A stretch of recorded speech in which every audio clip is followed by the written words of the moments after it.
Modding is a magical thing. Trust me, I know. As someone whose personal favorite video of mine is a 4-hour-long supercut of me just goofing off in a Terraria mod pack with a group of friends while simultaneously gaining my love of montage creation. What the fuck? How the fuck? You Yay. actual cunt. I think I would know just how awesome modding can be, minus the chaos that can happen with certain teams. By the way, Rip Fabsol, you will not be missed. But as someone who's now made 3 videos about Half-Life, not counting this one, I feel like it would be a crime for me to not cover the absolutely fantastic and beautiful mods and custom campaigns that people have made for this absolutely crazy franchise. Because let's be honest, it takes creativity to make a game, yes, but it takes a certain creativity to look at a finished product and go, yeah, you know what, I can add even more to this. Anyway, allow me to introduce myself. My name is Stel, but you can call me Sandy. As I have mentioned before, I have made 3 previous videos on Half-Life, which if you haven't seen them yet, they will be in the description, and they will probably pop up on screen for you to watch. You don't necessarily have to watch them for context on this video, but I'd recommend that you watch them just because I spent a lot of time on those videos, and I may or may not bring up a few things from said videos for this one. As the first little reference to those videos, I've mentioned that Half-Life and Half-Life 2 have spawned some absolutely insane modding scenes, and trust me, I don't say that lightly.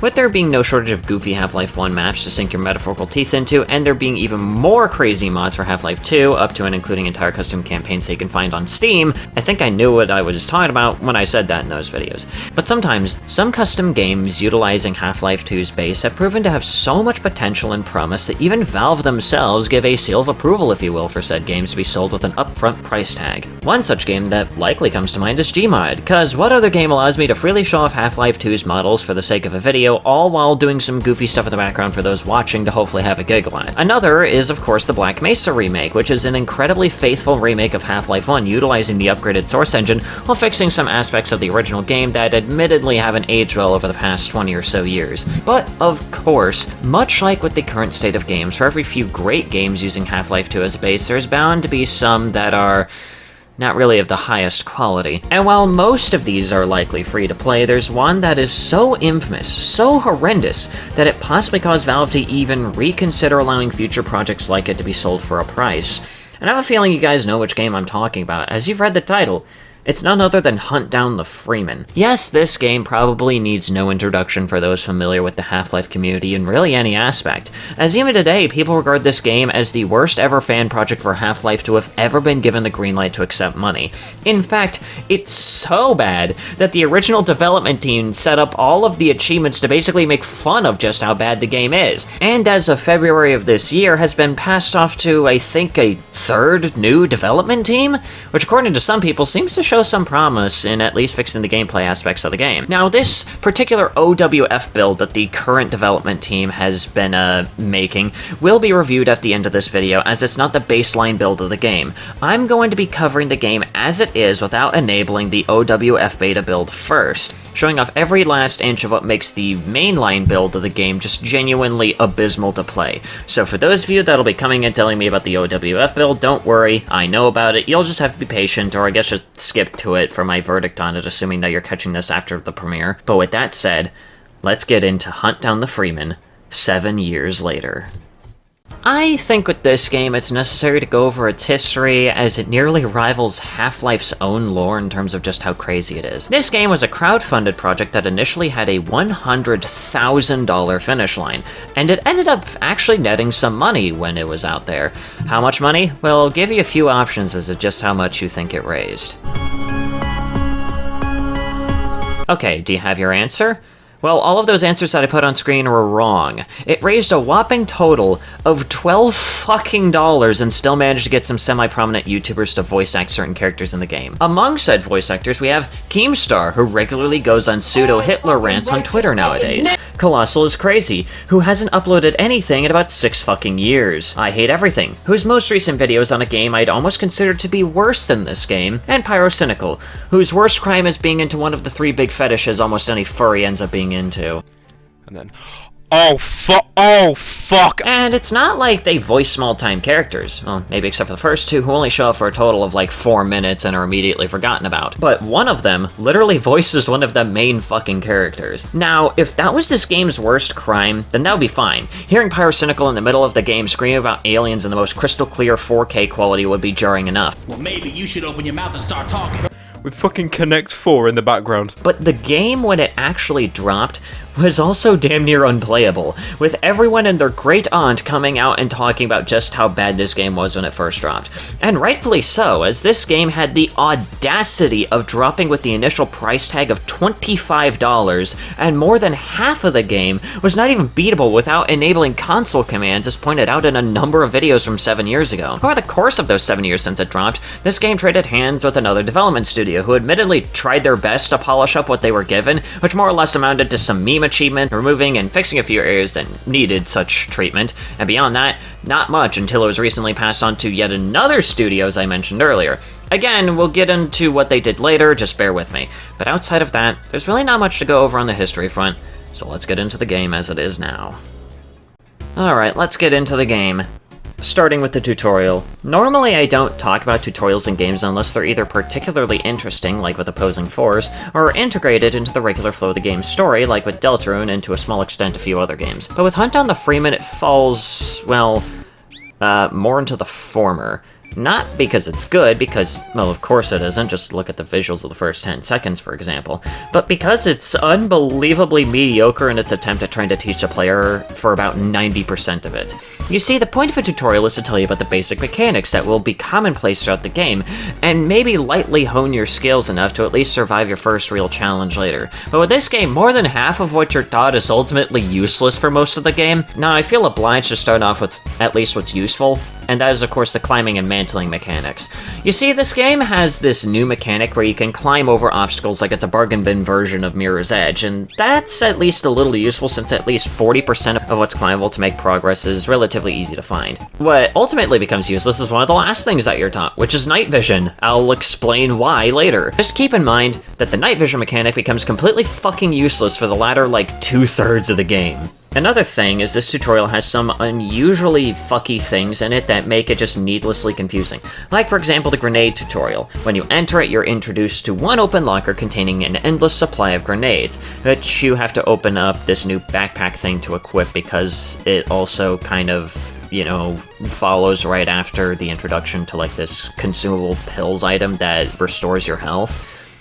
Keep in mind that that's yet another thing that becomes completely useless later. But I do in fact just want you to know that this weird backpack mechanic that they added in is one of my least favorite things about this game because it completely breaks a small yet useful fundamental of literally any other Half-Life game, which is the weapon wheel. But once you knock out 2 targets with the nades, you'll be left in utter confusion as to why the last 2 aren't activated by blasting them. And then of course you look to your right on accident and find the AR with an underbarrel grenade launcher and realize the game didn't bother to tell you that's what you needed to fucking progress in the literal tutorial. Then after that, you're brought into this weird room with no instruction and are greeted by a bunch of weapons, most of which are just kind of functionally identical to one another. I don't know why this room exists. What's the point? I don't know, to show off the fact that this game has just way too many weapons for no fucking reason. But after surviving 0-S in the tutorial, you're greeted by the mannequin marines telling you that you're ready for the campaign. What a fucking way to start, huh? Anyway, the intro of the game has us go through various life flashbacks of the main protagonist, Mitchell Shepard, including everything from a death in his dorm room to his alcoholism arc that I totally didn't go through when playing this game for the first time. You know, enemies that do exist in the Half-Life continent. Oh my god, I think the alcohol is kicking in. This all leads to him joining the Marines, surviving a war, I guess, and getting into the HECU to be sent to Black Mesa, nearly get a British greeting from a Black Ops soldier. You're then abruptly dropped from San Andreas lighting into the average lighting and source as we're introduced to the absolute quality of the audio mixing in this game. Bravo team, do you copy? This is Sergeant Mitchell, do you copy? It's also here where we find out that this is the one part of the game's dialogue that for some reason just doesn't pause when the game pauses. You know, just like it always does in Half-Life, right? Anyway, after gunblading your way past a few zombies and finding a medkit that immediately undoes the tutorial on pills, we stumble around this barely Euclidean hallway until we find this weird room with a big door that requires two-factor authentication just to open. This big vault door leads to a fucking conference room, cause of course a conference room requires this amount of protection. After finding one random part of this big open room, we're jump scared by a cutscene of a guy in an HEV suit beating the hell out of us. I just feel like it's necessary to mention that in the trailer for this game, Gordon's face was visible during this scene. It's after this where we are introduced to this game's take on the G-Man, who aside from some gripes that I'll bring up much later, has a pretty okay voice actor. Or rather, his remains. I do have to admit, I'm impressed that you made it back alive from Black Mesa. One that they probably had to call back in to redo his lines because he initially fucked up his pronunciation of Black Mesa some fucking how. I do have to admit, I'm impressed that you made it back alive from Black Mesa. After another abrupt transition to the game, we're greeted by the most confusing layout of a hospital ever. It's here that we not only find a gun, but also find out that soldier zombies take 200% knockback from your knife for some reason. After some weird traversal, we find an elevator that, in standard Half-Life fashion, fails on us and falls to the bottom floor onto a horde of zombies. I feel like I should mention that you for some reason don't have your night vision goggles, or really any other fucking weapon for whatever reason, so you're gonna have to spend about like 5 minutes stumbling around in the dark until you eventually find your way forward. Well, unless you're like me and remember the weird path that you need to take. You're then greeted by the most seamless cutscene transition that this game has to offer, where we're introduced to the guy voiced by I Hate Everything, who I'll be referring to as IHE from now on, because the name that the game decided to give him just doesn't fit him at all. We then find out what the initial Combine invaders look like in this game. Now, I get it, the foot soldiers that we're used to seeing in Half-Life 2 don't really exist yet in the Half-Life continuity, but the Invasion Combine look like utter garbage. It's like they saw this concept art for this cut enemy and tried to remake it from memory using assets from Half-Life Gold Source. I want to also bring to your attention that they're using the AR too.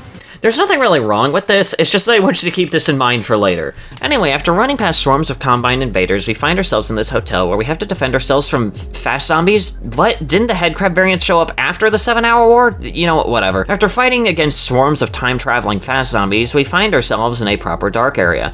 Thankfully, with a set of night vision goggles to help us see in this mostly empty section of the game.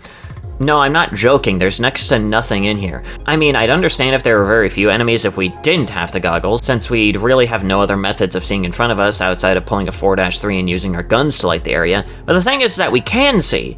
And there's less enemies here than there are voice actors for the finals. Eventually, we're introduced to another main character, Adam, who is a Black Ops soldier who decides to put differences aside to help us fight against the Combine. Again, keep in mind that he's a Black Ops soldier that's now in the middle of Albuquerque, New Mexico. It will be important much later.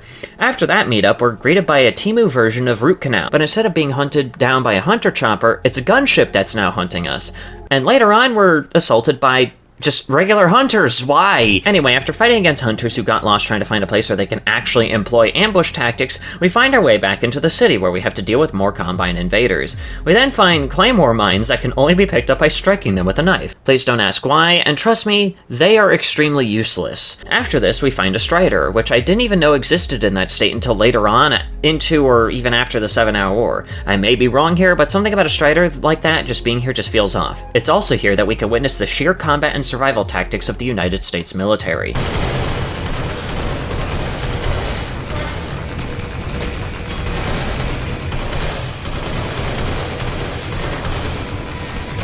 Brilliant work, boys. You're really doing this country better than some people. We then end up in a nondescript car park where we finally aren't swarmed with endless invaders.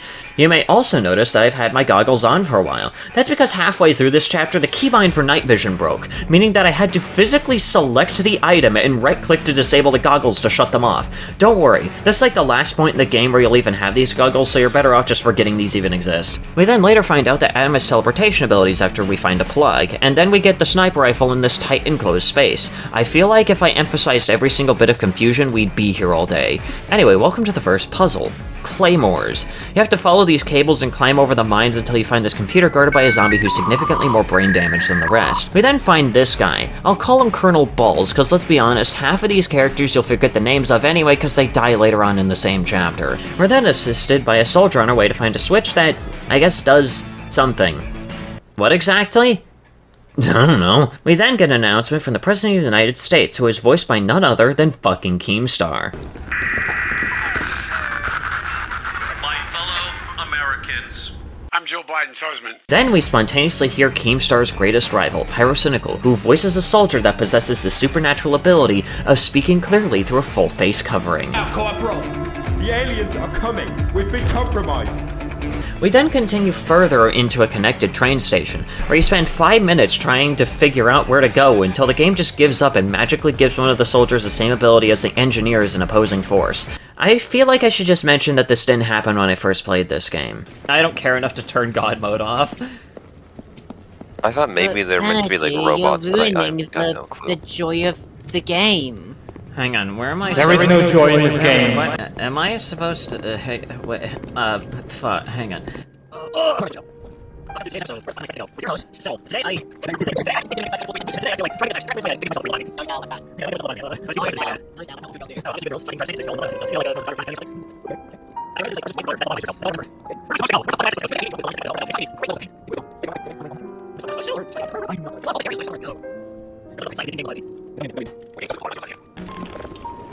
Like, this looks like something destructible, but I can't. Maybe you need an explosive? Fuck. Alright, let's see here. Nope, that did nothing. Well, she didn't even have a. Oh wait, no, she has grenades. Uh, Wait, no, not that close. Not that close. What are you talking Close? about? Are you close? Are you close? Are you close? Somehow, not herself. Well, remember, I'm still in God mode. There we go! We then take this train to a desert, which takes us to a largely inconsequential cutscene that just tells us that Colonel Balls died in the escape from the Combine. Like I said, a lot of the characters that are introduced will just die in the same chapter. We then end up in the first vehicle segment, where we drive around an area that looks like it was made in 5 minutes using Roblox Studio. Here's another segment with a total of 5 enemies in it, as well as a fake-out forking path where the real transition isn't through the tunnel despite the next area starting off with one. Speaking of the next segment, we do this goofy switch puzzle where our reward is our speakers getting blown out. We then find our way into this factory of sorts, where we're greeted by a cutscene that is, for some reason, significantly stiffer than literally every other cutscene. On top of that, too... Don't fucking tell me to calm down. There's a gas leak that can blow half of us all the way to hell with a fucking match. Yeah, I feel like I should just mention that this entire tension of a gas leak lasts all of 30 seconds. I'm gonna kick some bubblegum and chew some asses, and I'm all out of asses. Wait a minute. I thought you said no weapons. About the shotgun, yeah, it was the other room that had the gas leak, not this one, so you're fine. Really? I mixed it up, yeah, Thanks, game. You set up an interesting gameplay idea, and then completely topple it in like 5 seconds.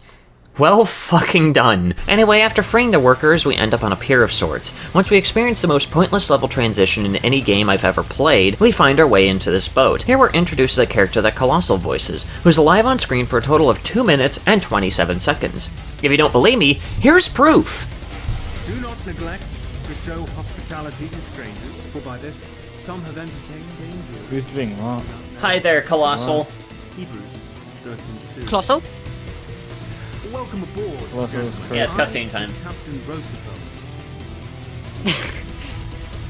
Tell me, who is in charge? Wait, are we coming up to the? You fucked up, right? You fucked up. No. I imagine that that's probably more towards the end. Okay, Please step up. It's funny, he I says cannot- he's fucked up his face. His face is relatively fine. Your name, young man. You know, it's not like he's the fucking. It's not like he's fucking Cully, is No he? interest in your breath. Your name. Who are you? Mitchell. Who are you? Mitchell. Yes, Mitchell. A name with many meanings. For some, the meaning is a gift from God. Oh my For others, who is like God? Which one are you, Mitchell? Are you a gift from God who sent to save us? Or perhaps you are God himself, come to doom our worthless lives? Perhaps. He's cursed. Perfect. This writing is so shit.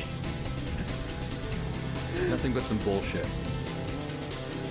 Whoever is at the top of his command dies.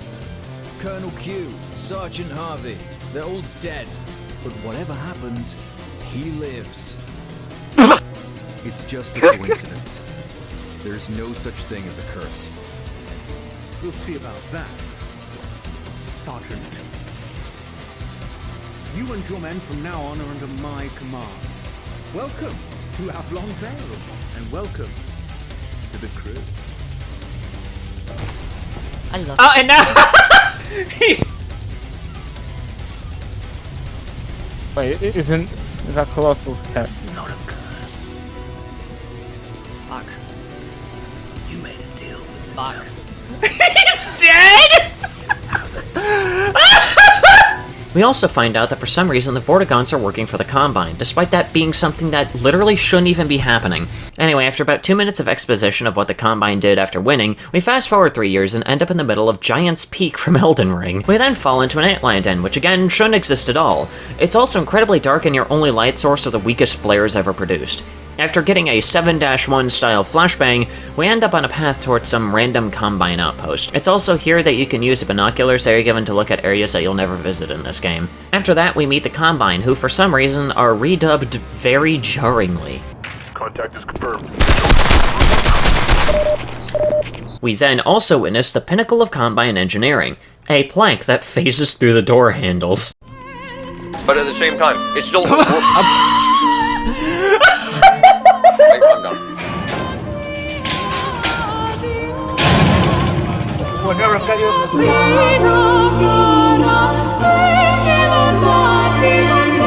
Oh yeah, and also for some reason the Combine stationed near a supposedly big-time outpost are mostly armed with barely conventional weapons for frontline combat, and only about a third of them are armed with the AR-2, which we saw them armed with back in Act 1. To further explain just how nonsensical this decision was, here's my friend Neil tweaking out over it from my stream of this game.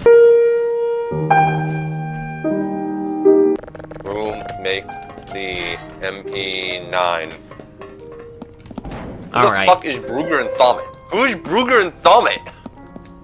I've never heard of this gun company before. That sounds You're so... telling me that sounds so somehow, goofy. You're telling me that somehow HK and SIG and like fucking like Colt, none of them managed to like start working for the Combine. No, but Brugger and Thomet, they started making MP9s. Fucking, they looked at this tiny little like SMG, which by the way, this isn't designed for frontline combat. This is designed to be compact, and said, yes, that! We want our soldiers to carry that! What the fuck is wrong with them? Oh yeah, you see this area? How do you think you even make progress up to here? If you can't figure it out, well, you'll have to pull a Skyrim and climb up the fucking mountain to get up on top without no-clipping your way up. After this section is where you find an AR-2 and some fuck-off box in the other side of this wall. After some pretty pointless traversal, we find this big-ass snake bridge, which I didn't even notice until after streaming that this was originally a segment with no visibility and insta-kill snipers. Anyway, after climbing through a vent, we're introduced to this guy and his daughter, who already looks like she's in her fucking 20s despite being supposedly a little girl with hair composed of 4 polygons. We then find out that the writers are just trying their best to make a Metal Gear Solid 5 fanfiction in Half-Life by making the Combine utilize children to mass-produce street cleaners. Keep in mind, this doesn't make any sense, as this would imply that the Combine gave up on this in favor of suppressing reproduction later on, thus undoing the intelligence of the Combine for literally no reason. Anyway, Mitchell goes out of his way, destroys the factory, and saves the kids, only for him to make them into his own personal army like 17 years later. Anyway, we wake up on our ship to the sun leaking. The sun is leaking. The sun is leaking. The sun is leaking. The sun is leaking. Thanks, game, for having the best lighting ever made in Source. We also find out that every single child in there came from Britain, as they're almost all voiced by Pyrocynical. Good morning, Captain. Good morning, Captain. It's a good day, Captain. Captain? Hello, Captain. Hello, Captain. It's a good day. After once again stumbling around the level, we find another cutscene that takes place in a completely different area to where it's triggered. We're then jump-scared by the G-Man, who for some reason tells us to hunt down Gordon Freeman. I feel like I should mention that at this point in the game, the events of Half-Life 2 have only barely kicked off, and at best, it is happening around the same time as the Water Hazard chapter. Again, I'll restrain my thoughts on this take on G-Man for a little bit longer. But just so you know that this was a point where I knew that the writers barely even paid attention to the games.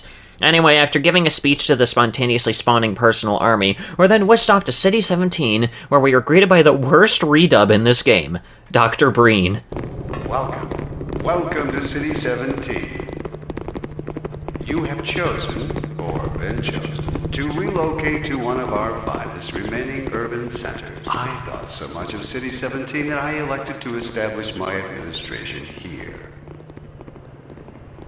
In the Citadel, so thoughtfully provided by our benefactors. I've been proud to call City 17 my home, and so, whether you are here to stay or passing through on your way to parts unknown, welcome to City 17. It's safer here. I feel like I should mention that this is the only part of the game where Bree never shows up, so they literally had no reason to even do this redub, other than to bloat the cast almost as much as they bloated the amount of weapons that exist in this game. Anyway, after experiencing a lack of any interaction or liveliness from the NPCs at the station, we send in Male 07 to blow up the place for some reason.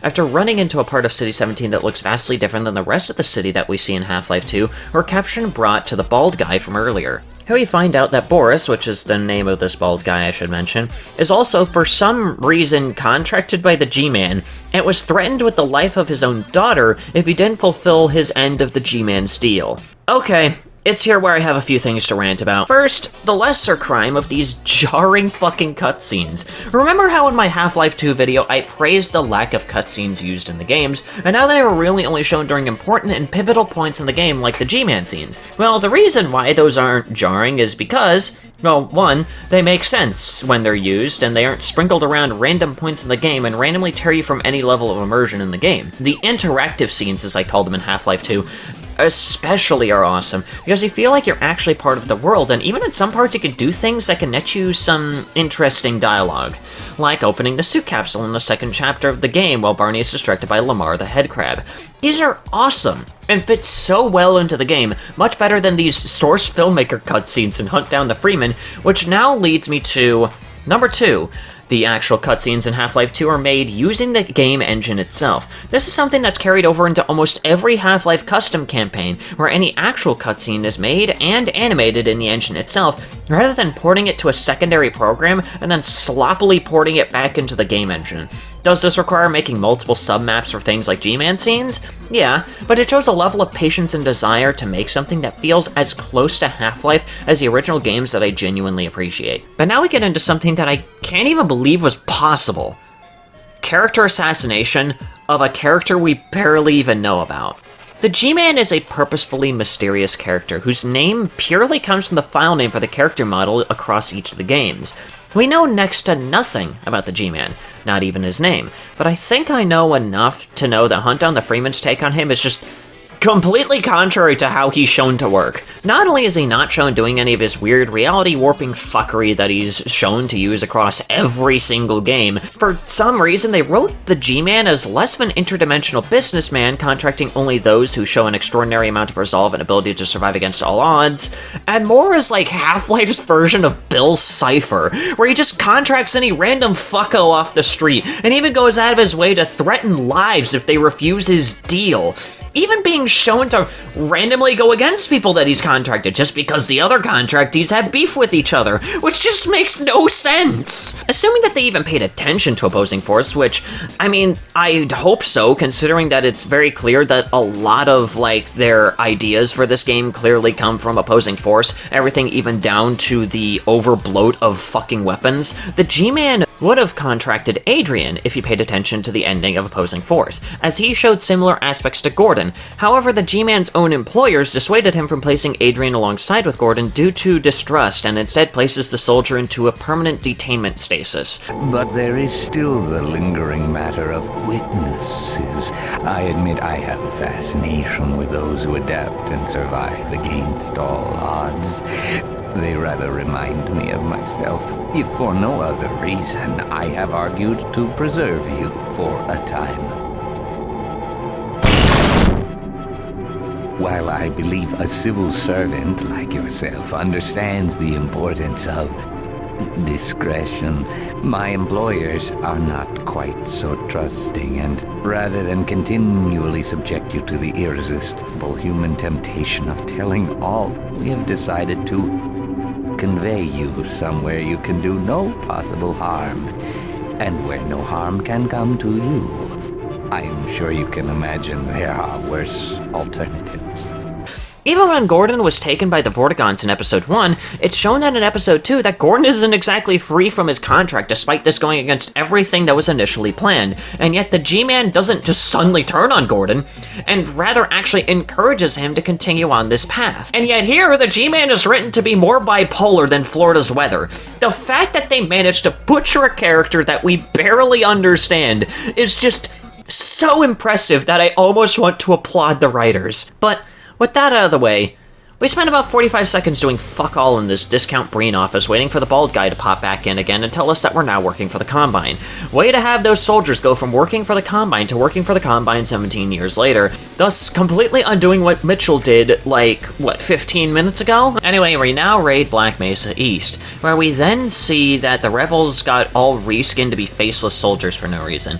I feel like I should mention that in Entropy Zero and its sequel, which are games where you also play as the antagonist, they still use the regular Rebel models. It's funny how a mod released only a handful of months before this game somehow does better at portraying you as the bad guy than the game where it's trying its hardest to be a continuation of opposing force. Why they did this is just beyond me. Anyway, aside from pointing out that it's only now when we get the MP7, there's not much else to talk about. Well, except for the double barrel that we tape a flashlight to.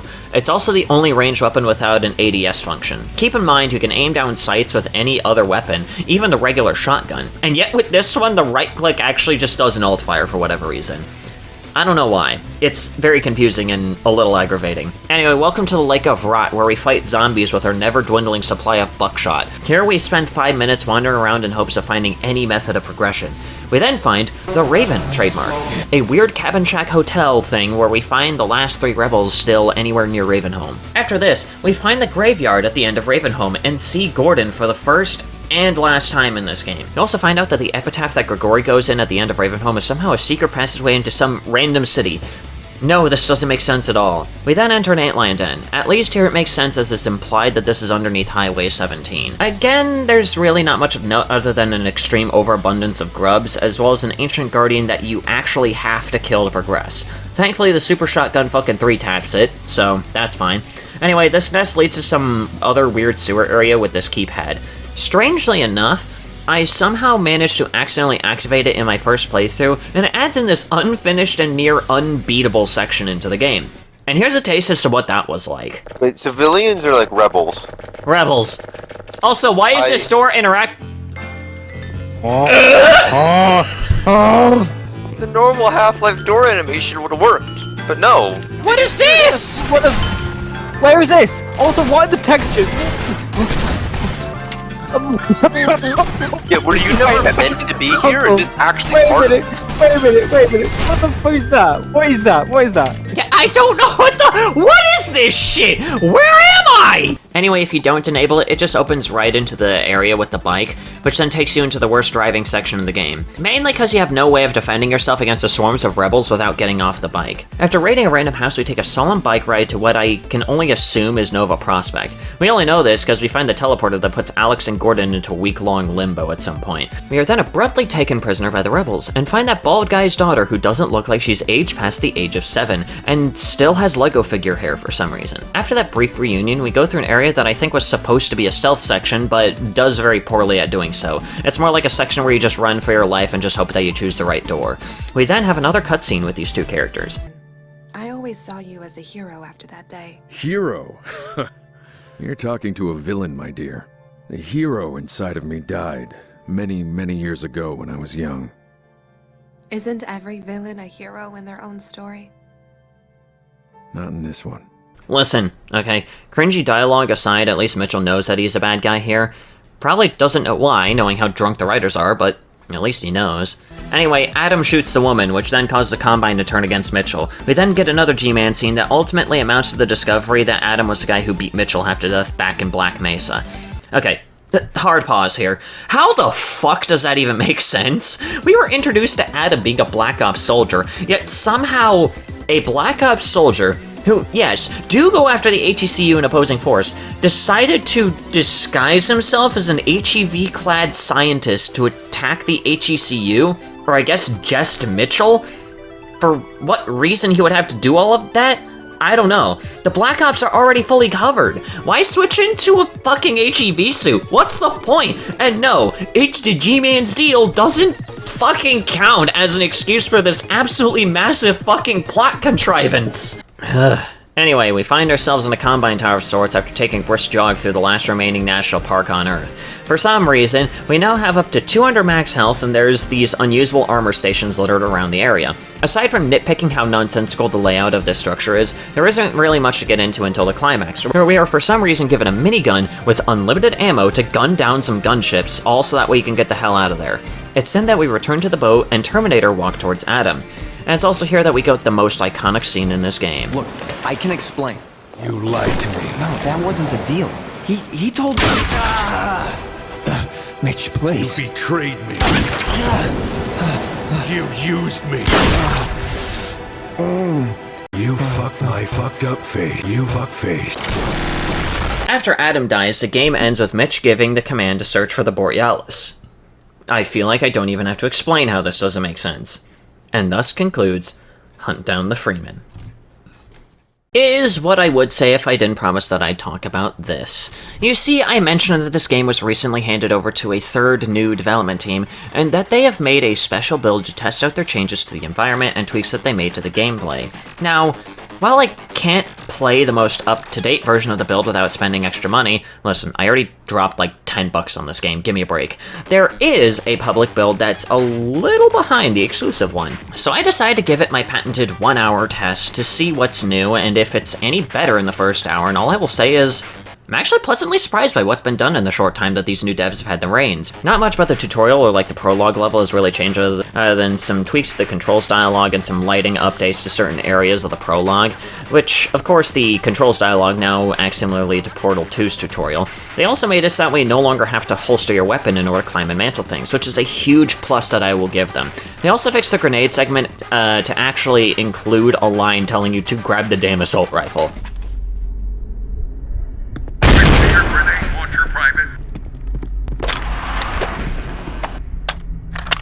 On top of that, they made the animation for toggling night vision significantly faster and smoother, which is something that I also heavily appreciate. In terms of the actual game, well, unfortunately you can't exactly fix the botched storyline that was left with the game, but what you can do is at least make things not only look better, but also enhance and add new areas that make significantly more sense than they do in the current standard build that I covered. On top of that, they also made the segment involving fast zombies now be replaced with soldier zombies. For some reason, the soldier zombies still use sounds that are only used for the zombine, but I don't know, I'm assuming they'll patch that in the future.